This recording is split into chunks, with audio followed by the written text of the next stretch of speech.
तो बच्चों mental math कक्षा 8, मैं हूं हरी सर और आप सभी बच्चे देख रहे हैं आपका अपना YouTube channel math with Hari sir special Hindi medium के बच्चों के लिए।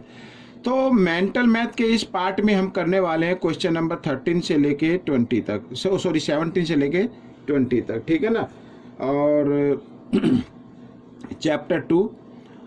तो बच्चों आप सिर्फ एक ही रिक्वेस्ट, वीडियो को पूरा देखें और प्रैक्टिस करें। आइए करना शुरू करते हैं। देखो प्रश्न नंबर 17 क्या कहता है आपके सामने, प्रश्न नंबर 17, ठीक है ना। क्या कहता है, ये रहा प्रश्न नंबर 17।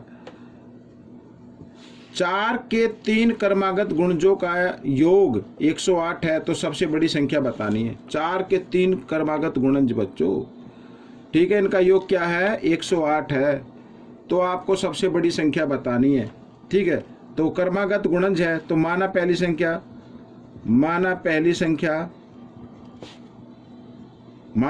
संख्या x मान लीजिए, तो दूसरी संख्या क्या होगी, दूसरी संख्या होगी बच्चों x, 4 का गुणज है ना, तो x जमा 4 हो जाएगी। और तीसरी संख्या होगी यहाँ पर x जमा 8, ठीक है, 4 का गुणज है। तो प्रश्नानुसार बहुत ही मज़ेदार प्रश्न है ये, आप सिर्फ प्रैक्टिस करें, ठीक है। प्रश्नानुसार क्या कहता है भाई, पहली संख्या जमा दूसरी संख्या जो 4 के गुणज है, इनको अगर हम जमा कर दे तो इनका योगफल कितना आता है, 108 आता है। आइए यहाँ पर, सॉरी ये पे 4 है, ठीक है। आइए इनको जमा कर लेते हैं, 1x 2x 3x, ठीक है, और 8 और 4 12 बराबर 108, ठीक है, सॉरी 108 ऐसे। आइए इस तरफ कर लेते हैं, तो 3x बराबर 108, ये जमा 12 है ना, इसको इधर लेके आएंगे तो घटा 12 हो जाएगा।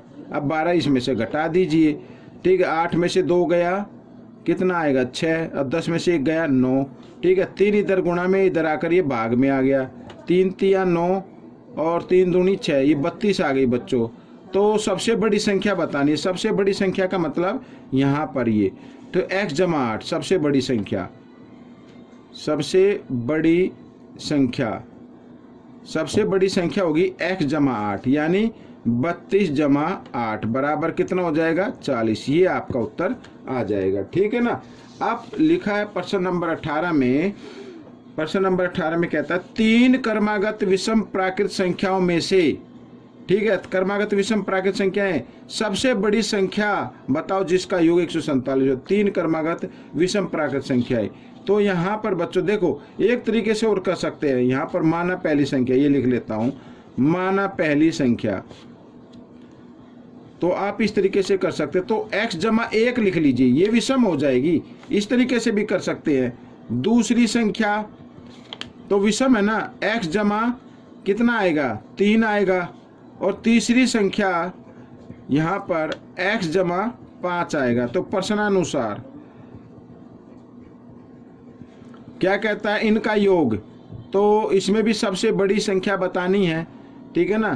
तो x जमा 1, x जमा 3 और x जमा 5 बराबर कितना है, 147। तो 1x 2x 3x और इनको जमा करते 5 और 3 8 और 1 9, ठीक है, 147 इस तरीके से। तो आगे देखो अब क्या करना है, इधर कर लेते हैं, ठीक है। अब ये 9 जमा 9 इधर आकर घटा 9 हो जाएगा, तो 3x बराबर 147 में से 9 घटा दीजिए, कितना आ जाएगा बच्चों, 17 में से 9 गया 8 आ जाएगा, 138 आ जाएगा, ठीक है ना। अब 3 इधर गुणा में, तो इधर आकर भाग में आ गया, तो x का मान निकल आएगा, 3 चौक 12, ठीक है, 3 चौक 12 हो गया, 1 बचा 8, 3 6 18, तो x का मान कितना आया, 46 आया। x का मान कितना है, 46। सबसे बड़ी संख्या क्या है, ये रही, ठीक है, तीसरी संख्या। तो यहाँ पर मैं कर लेता हूँ सबसे बड़ी संख्या, नीचे जगह कम है इसलिए यहीं पे कर लेते हैं सबसे बड़ी संख्या, ठीक है। तो x की जगह x का मान रख लो, 46 जमा 5 कितना हो गया, दोनों को जमा करेंगे तो 51 आ जाएगा बच्चों, ये आपका उत्तर बन जाएगा, ठीक है ना। इस तरीके से भी आप कर सकते हैं। बड़े देखो कई तरीके होते हैं, किन्हीं तरीकों से आप करो तो आपका सवाल ठीक होना चाहिए। बस देखो क्या कहता है, 3 क्रमागत सम प्राकृत संख्याओं में से सबसे छोटी संख्या बताओ जिसका योग 234 हो। अब इसमें फिर वही कर लेते हैं, माना पहली संख्या x, इस तरीके से भी कर लो, माना पहली संख्या क्या है x है, तो दूसरी संख्या क्या होगी, दूसरी संख्या भाई सम संख्या ना, तो x जमा 2, ठीक है, और तीसरी संख्या क्या होगी x जमा 4, इस तरीके से प्रश्नानुसार यानी पहली संख्या जमा दूसरी संख्या जमा तीसरी संख्या, और इनका योग कितना आता है 234 आता है। तो 4 और 2 6, और x को जमा किया तो 3x जमा 6 बराबर 234 हो गया, ठीक है ना। अब जमा 6 इधर आकर घटा 6 हो जाएगा, तो 3x बराबर 234 और घटा 6, तो यहाँ पर x बराबर कितना आ जाएगा 28 आ जाएगा, 228, ठीक है, इस तरीके से। तो अब 3 इधर गुणा में, तो इधर आकर भाग में आ गया, तो 3 से कर लेते हैं भाग, 3 7 21, ठीक है, 3 6 18, ये आ गया, ठीक है, 3 7 21, हाँ 3 6 18। तो सबसे छोटी संख्या भाई x का मान 76 है, तो यही सबसे छोटी संख्या होगी, ठीक है, ये आपका उत्तर आ गया। तो इस तरीके से बच्चों बड़ा ही इंटरेस्टिंग क्वेश्चन है ये। आइए प्रश्न नंबर 20 कर लेते हैं।